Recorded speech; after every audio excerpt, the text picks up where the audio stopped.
Is Maxwell House really the only coffee in the world? Well, your father says so, and your father knows best.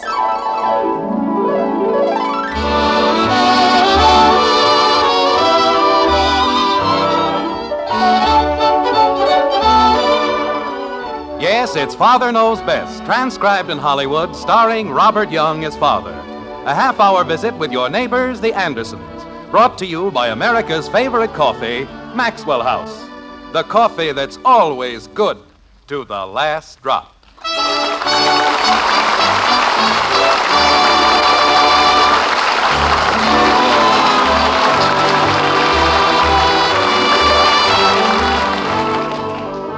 In the third act of Romeo and Juliet, the fair Miss Capulet comes up with a dilly. Was ever book containing such vile matter so fairly bound, she asks. You know what she meant? Don't judge a book by its cover, that's all. Well, in Springfield, in the white frame house on Maple Street, the Andersons aren't quite as flowery as Juliet, but they're going to be given a treat just the same in the fine art of judging books and other things, like this. Margaret, I'm home. Margaret! But I had to, Mother. There wasn't anything else I could do. What's going on in here? Didn't you hear me call? I'm sorry, dear. We didn't know you'd come in. Hello, Hi, Daddy. Hello. I've been standing in the hall for 10 minutes screaming my head off. Well, we seem to have a little problem. Father, I couldn't help it. Really, I couldn't. What did she do now? She's in love. Kathy. Mush, that's all it is. Just plain mush. Never mind, Bud. Margaret, I may be a little dense, but since when does Betty falling in love constitute a problem? Father. She changes boyfriends like I change my socks. Jim, the problem is not Betty's new boyfriend. Well, Kathy just said... I said she was in love, and she is. Why don't you mind your own business? I do. I mind everybody's business. Mush, that's all it is. Mush.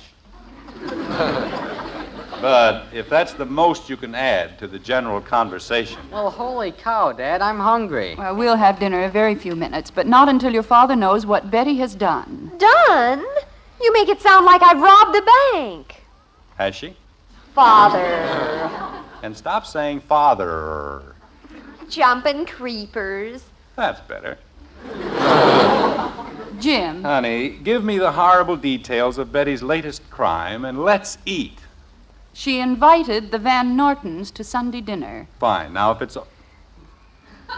Who? The Van Nortons. The Van Nortons? The Van Nortons. What did she do that for? I told you, Father, I couldn't help it. She thinks he's gorgeous. I do not. Oh, you told Janie Liggett he was. I never did. Kathy? Oh, you did too. You took the phone into the hall closet, and you thought I couldn't hear. And you told Janie that... Mother. All right, girls, that'll be enough. But, Father... I said that'll be enough. Daddy, Yes? she said he was gorgeous. Mush, that's all it is. Mush.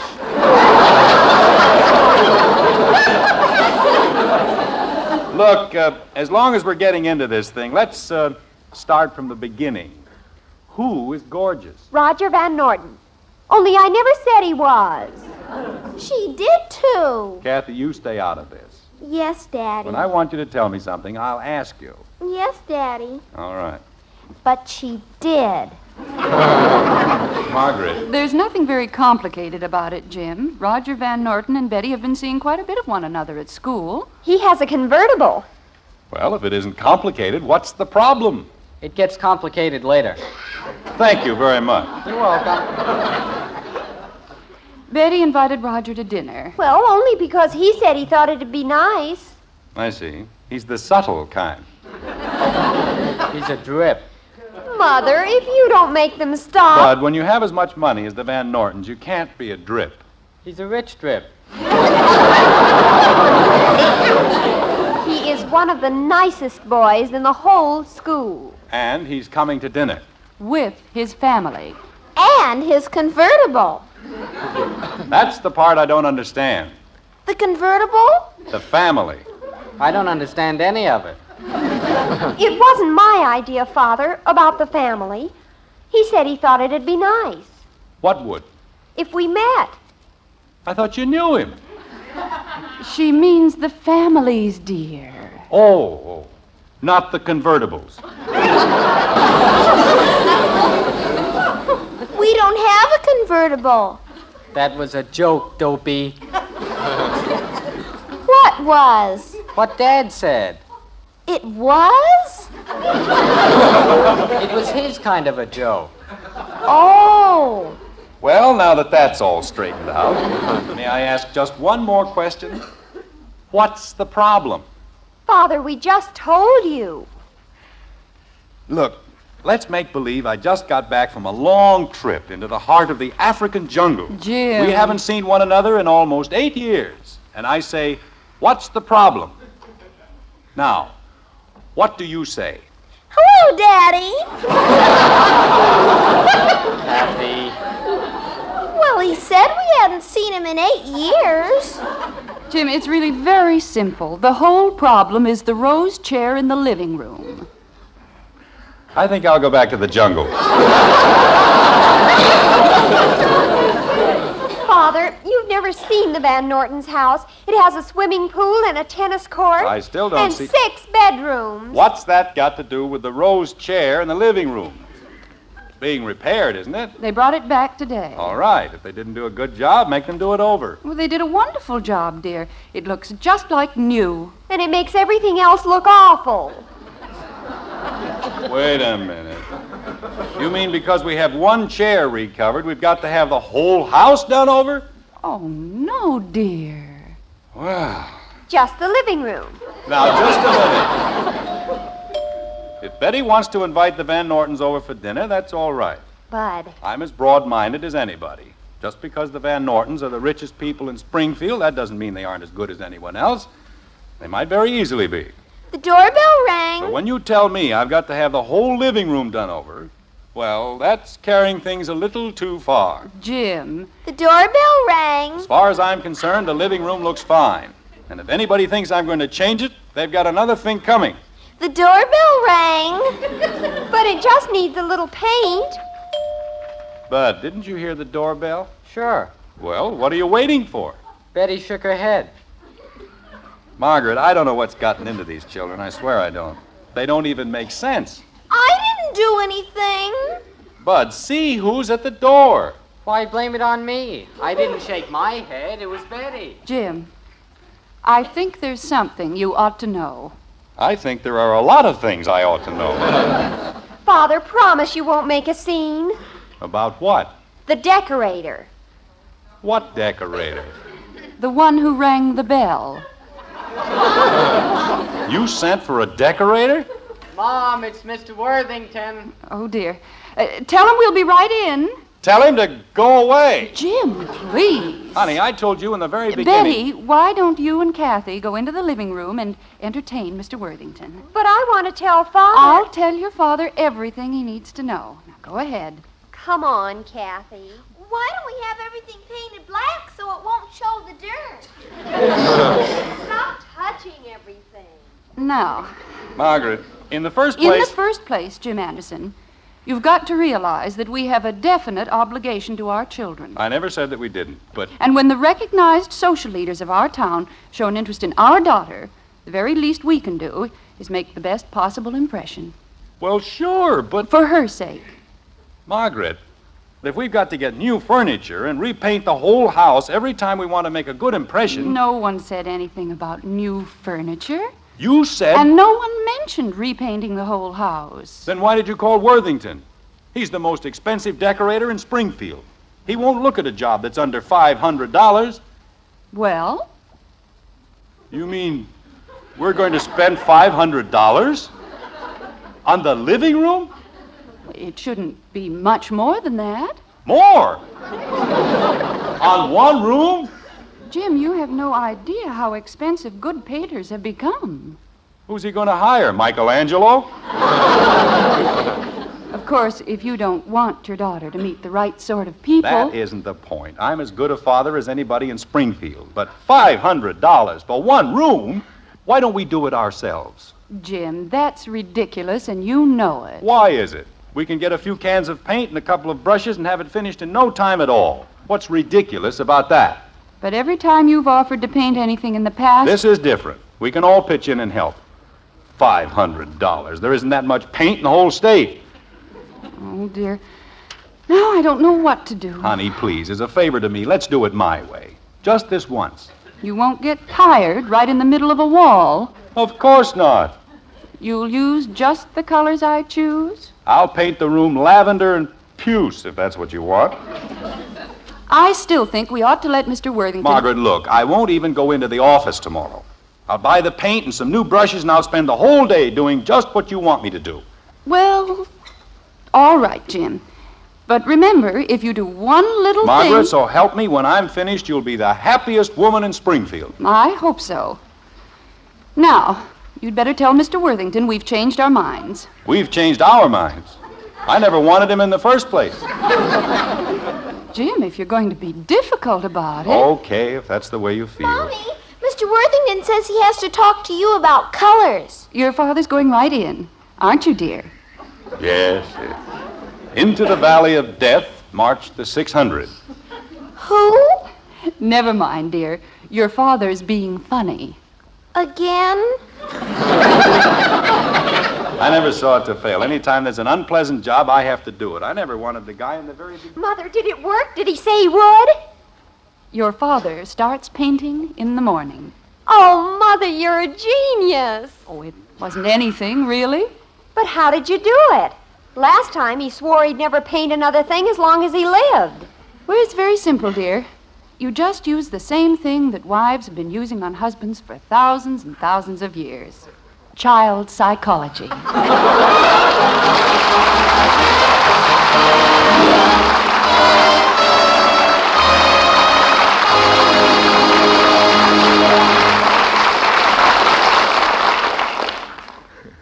When it comes to psychology, Mother may well be the family genius, but there are times when the man of the house is well worth listening to. Yes, and when he says, Best coffee I ever tasted. why, those words should warm your heart. Because when it comes to coffee, that husband of yours has a mighty important title. Yes, ma'am, he's the world's greatest coffee expert. Of course, you might call us experts, too. More families do enjoy our Maxwell House than any other brand. But when you pour the coffee, the expert with the final word, he's your husband.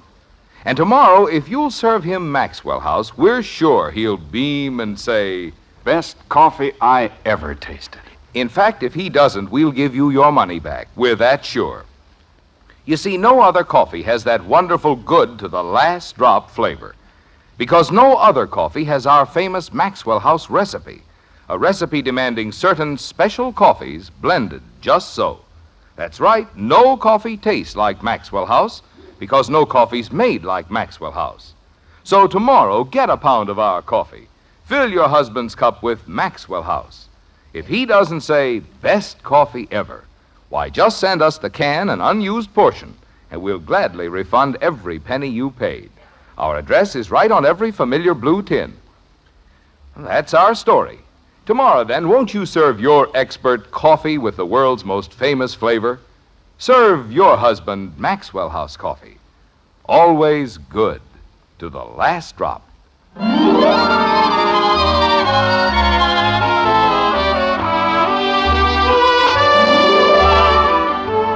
There's an old Dutch proverb that says, paint costs nothing. Such are its preserving qualities. Well, that's a fine slogan for the people who sell the stuff, but they'd better not mention it to Jim Anderson. It's Sunday in Springfield, and paint is a pretty sore subject in the white frame house on Maple Street. At any rate, it's going to be very shortly, like this. All right, Bud, shove the couch a little toward me. Okay, that's fine. Now, does that cover it, Kathy? Yes, Daddy. How about the spot near the fireplace? We'll hang a picture over it. We used up all the pictures for the other spots. Well, we'll get another picture. Are there any left in your room, Bud? Nope, or in yours either. I don't know. How could one small child make such a large mess in such a short time? I don't think it looks bad. I kind of like it. When your mother gets back, Well, I hate to think of it. I didn't know it wasn't the same color paint. It said green. Why didn't you just leave it the way it was? I don't know. I'll bet we've got more pictures in our living room than anybody in Springfield. When the Van Nortons get here, they won't know if this is the Andersons or the American Museum of Art. Maybe Mommy won't notice it. Now, there's a brilliant thought. Maybe if we stand in the middle of the room and put lampshades over our heads, she won't notice us. Where are you going? To get a lampshade. Come back here. And keep your hands off the wall. Yes, Daddy. You know, Dad, I still think it doesn't look too bad, if you like pictures. I like pictures as well as anybody, but I still think we ought to be able to see the wall. Daddy. Now, it's all right, kitten. I'll explain the whole thing to your mother. I better get out of here. You stay right where you are. But I just remembered a date I forgot. Don't forget you remembered it. Jim, we got the loveliest flowers. Oh, that's fine, dear. We're in this together, and we'll stay in it together. Father, is the blue vase in the living room? Yes. Practically everything's in the living room. May I stand in back of you, Daddy? Please. Now, no one's going to hurt you, Kathy. Jim, you have never seen such beautiful flowers in your... Jim. Now, just take it easy, honey, and I'll explain the whole thing. You see... But you better grab some of these before they... Sit down, Betty, while I tell you what happened. You see... My living room. What have you done to my living room? Well, why don't we think of it as our living room? Then it won't hurt you. Mommy's gonna spank me. A half hour. I haven't been gone more than a half hour, and look what you've done to this room. Oh, Bud, how could you? Me? Just because you don't like Roger Van Norton. Oh, Kathy, stop it. All I did was carry pictures and move furniture. Why blame it on me? Kathy, please. Now, will someone please tell me the meaning of this art gallery? I was just trying to fix it, Mommy. She made a little smudge, Margaret. That's all she did. A smudge? With her basketball.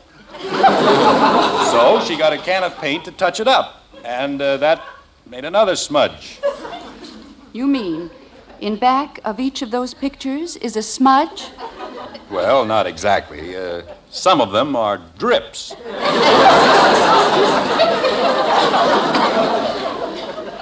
Well, you know what it means. We'll have to do the entire wall over. I know, honey, but we can't do it today. And I thought while the Van Nortons were We here... can't let them see this. Why, they'd think we were out of our minds. I've got news for you. They'd be right. I don't think it looks so bad. It's kind of cheerful. The only boy in the whole school with a convertible, and you have to do this. Bud, push the couch back where it belongs. You won't like it, Mom. Why don't we just leave everything the way it is? And then tomorrow... There can't be a smudge that big. No, but... Well, you see, I didn't know Kathy had the paint can on the chair. Jim, you didn't. Of course not. I stepped in it, that's all. But you see, when it tipped over... You mean it's all over the floor? Just under the couch, honey. But we can take care of that in... Why didn't you hang some pictures on the ceiling? Because the paint didn't splash that high. Look, it's only on this one wall, Margaret, and if you'll just listen to reason... I've listened all I intend to listen. Kathy, take these flowers into the kitchen. Yes, Mommy. I just wanted to help. That's all I wanted to do. Bud, go up to the attic and get some more pictures. More? You'll find them in the box marked blankets. But, Mom, if we And stop arguing. I wasn't arguing, but if you put any more pictures... Holy cow. Honey, don't you think we've got enough pictures now? If we put up any We've more... got to balance the ones you put up. As long as you've got them clear to the floor, we'll have to put them clear to the ceiling. But who looks at pictures up there? The same people who crawl on the floor to look at them down there. Well, all right, honey, if that's the way you want it. Mother, they're here. Oh, no, they can't be. Let's all hide in the cellar, and maybe they'll go away. What are we going to do? Jim, you've got to keep them out of here. Okay, where'd you put my shotgun? Jim. Well, you said... Will you please let them in? You just said to keep them out. Out of the living room. Oh, how do I do that? Take them into the den. Take them anywhere, but don't let them in here. Oh, okay, come on, Betty. Mother. Go ahead, dear. I'll be in just a few minutes. Father, what if they go right in? Very simple. We'll just hit them over the head with a meat cleaver. Father. All right, Betty. Let's, smile. I wish I were dead. Well, hello. Hello, Mr. Anderson. Hello, Roger. Hi, Betty. Come on in. No sense standing out there in the cold. Oh, well, Mr. Anderson, we feel this is quite an imposition. It's no such thing. Why, we've been looking forward to seeing you. Go on in, Roger. No one's going to bite you. Hello, Mr. Anderson. Father, this is Roger. You know, I had a sneaking suspicion that's who it might be. Glad to know you, son. And I'm his old man. I suspected that, too. Well, now that we know who everybody is, let's go someplace and sit down. Just let me have your things, and we can all go into the den and be comfortable. Roger, why don't you help Mr. Anderson like a good boy? Mom. Oh, I keep forgetting. He isn't a good boy anymore. He's a young man. Well, whatever it is, let's go sit down. Mr. Van Norton. Tilly, I told you in the very beginning I didn't want to wear these shoes. Please, dear. Oh, they're friends. They don't mind if I call you Tilly. Do you, Jim? No, not at all. My name's Jake. Jake? Well, if you want to be technical, it's Westbrook Sylvester Van Norton III. Horrible thing to hang on a kid, wasn't it? Everybody just calls me Jake. Okay, Jake. The den's right in here. My mother said she'd only be a moment. Oh, that's quite all right, dear. Oh, my feet are killing me. What seems to be the trouble? These shoes. Never had them on before. Well, sit down. Take it easy. Oh, that's a little better. Dad, for crying out loud. He thinks I'm going to disgrace him. Jake has such a lot of trouble with his feet. It isn't my feet, it's these shoes. Jim, tell me the truth. Would you have noticed if I'd been wearing my old shoes? I don't think so. There. You see, Rod? I could have been comfortable all the time. But no, I had to wear my new shoes. We had to make a good impression. Well, Jake, if they hurt, why don't you take them off? You mean you won't mind? Of course not. Jake! Well, Holy cow, Dad. Holy cow. Is he a holy cower? never stops. Is yours? Chief stable boy. Oh, brother, does that feel good? Oh, Kathy! I'm fixing the flowers. Run upstairs and get my slippers for Mr. Van Norton. Okay. And put the light on under the coffee. Okie-doke. Jim, I love you like a brother. Dad, Mom says she'll be ready in a couple of minutes. Fine, Bud. Oh, I don't think you've met my boy. Mr. and Mrs. Van Norton, this is Holy Cow Jr. How are you, son? I'm pleased to meet you. And this is Roger. Hi. I know all about Bud. You hit 383 for Springfield High last year, didn't you? How'd you know that? Oh, I just happened to know it. He just happens to know everything that has anything to do with baseball. He does? Roger's quite a baseball player himself, you know. He is? Turned down a contract with the Dodgers last spring. He did? Not the Dodgers, Dad. It was just a farm club. Holy cow. There, you see? What did I tell you? Jim, we ought to form a club. The Fathers Who Suffer from Holy Cows Incorporated. Holy cow. Gee whiz. Why didn't you tell me, Betty? I didn't know. Betty, while the men are talking, why don't we go inside and see if we can do anything for your mother? Oh, no. I mean, Mother doesn't want us to. She doesn't want us to. Really, she doesn't. It's quite all right, Betty. Oh, are we all set, honey? Yes, dear. Everything's all ready. How do you do, Mrs. Van Norton? How do you do, Mrs. Mr. Anderson? Van Norton? Mrs. Anderson? And of course, this is Roger. Hello, Mrs. Anderson. Betty's told us all about you. She has? Well, it's awfully crowded in here, isn't it? Why don't we go into the living room? The living room? But you said... It's all right, Jim. And I'm sure we'll all be more comfortable.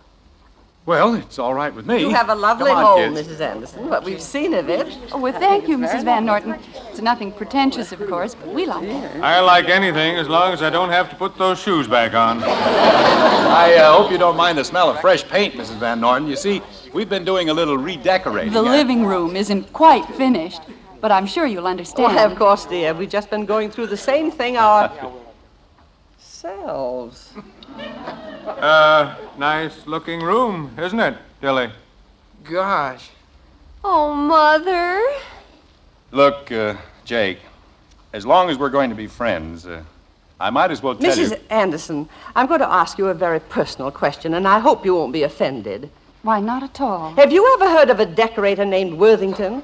Well, yes. Matter of fact, he was here just a few nights ago. That's what I thought. But we felt that... Mrs. Anderson. Dilly, it isn't important. It most certainly is. I paid Mr. Worthington $1,000 to decorate my living room. Well, that's very nice, And but... he did mine exactly like he did yours. Oh, no!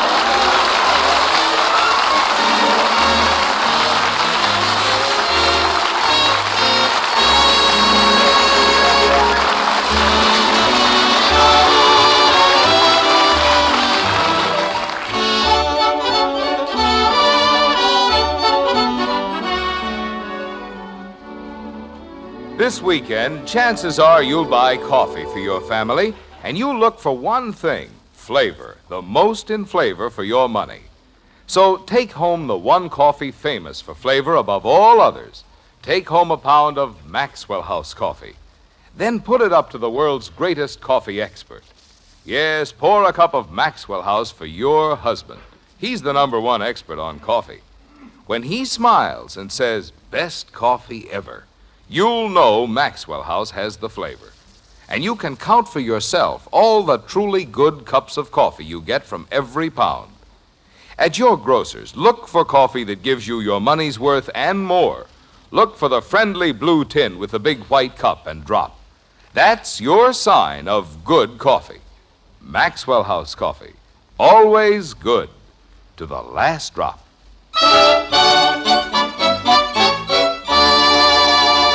Ladies and gentlemen, this is Robert Young. Tonight I've been asked to tell you something about the American economic system. And that's rather difficult because what can I tell you about a subject like that? You are the American economic system. You're the flesh and blood and bone of a country that works better, plays better, and lives better than any other country in the world today. Farmer, merchant, butcher, baker, we ask only that you appreciate your magnificent past and recognize the infinite possibilities of your future. Write to Box 10, Times Square Station, New York City, for the free booklet, The Miracle of America. Learn how a great country can be made even greater by your cooperation. Thank you, and good night.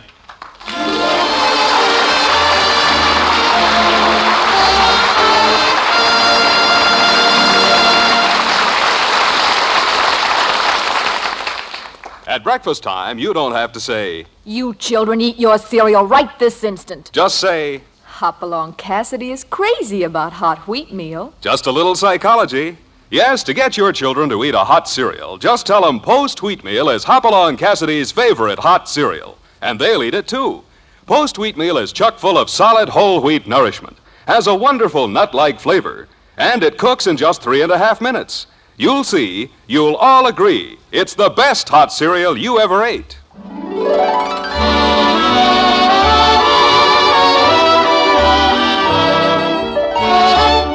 Join us again next week when we'll be back with Father Knows Best, starring Robert Young as Jim Anderson, with Roy Bargy and the Maxwell House Orchestra, and yours truly, Bill Foreman. So until next Thursday, good night and good luck from the makers of Maxwell House, America's favorite brand of coffee. Always good to the last drop. Father Knows Best was transcribed in Hollywood and written by Ed James. Now stay tuned in for Dragnet, which follows immediately over most of these stations.